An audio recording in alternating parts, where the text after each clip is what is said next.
Wakazi wenyewe kilomita 1.2 1.2 kilomita kutoka hiyo nyumba kwenda sehemu zote ni lazima kutakuwa na evacuation.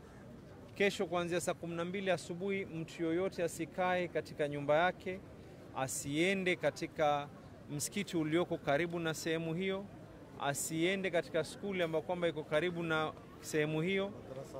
Madrasa, watu wasiende makazini. Kilomita 1.2 inamaanisha ni kuanzia hapa kwenda mpaka Markiti, kuanzia hapa kwenda mpaka sehemu ya Pakistani, kuanzia hapa upande huu mwingine nafika mpaka sehemu ya City Blue kwa sababu ya bahari.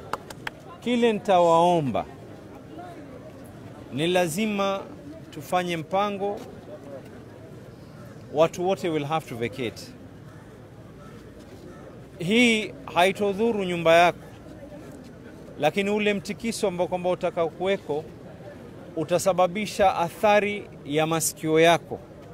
Kila ukiwa karibu, wale wanaofanya kazi hii wanavaa vitu ambao kwamba vinawastiri na sio pamba ukasema kwa unaenda kujieka.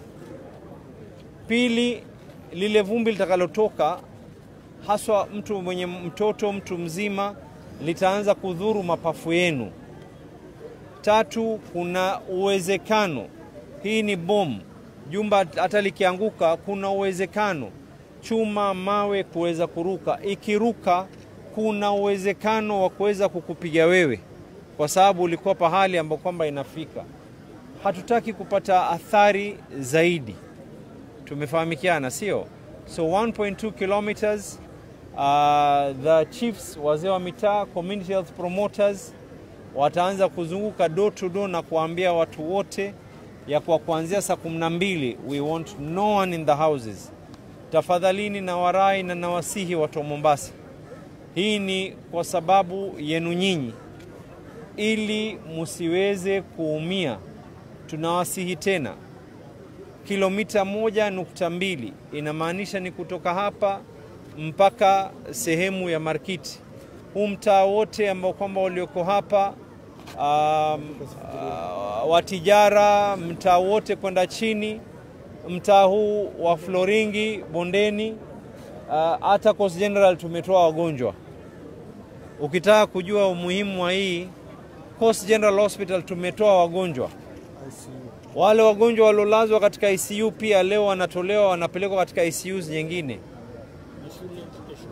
So please, musianze ukaidi. Ikiwa tunatoa watu mpaka wako ICU kutoka kwa vitanda vao, wewe ni nani ambaye kwamba una afya yako usitoke?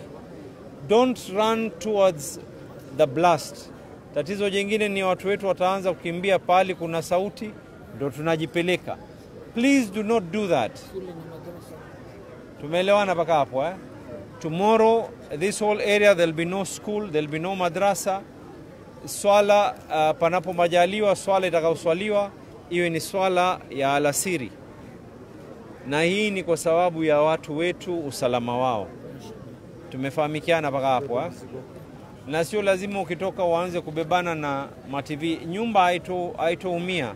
Tafadhalini mkitoka, madirisha, haswa nyumba zilioko juu, madirisha yote yawe wazi, ndio ile effect ya ule upepo ukipiga iingie upande mmoja itoke upande wa pili. Asanteni. We are hoping that a period of 8 hours we will be done. Haujapatikana, the family is here na nimewaelezea. It is suspected ya kwa pengine kuna mwili. There is a CCTV that is said ya kwa alikuwa within the area.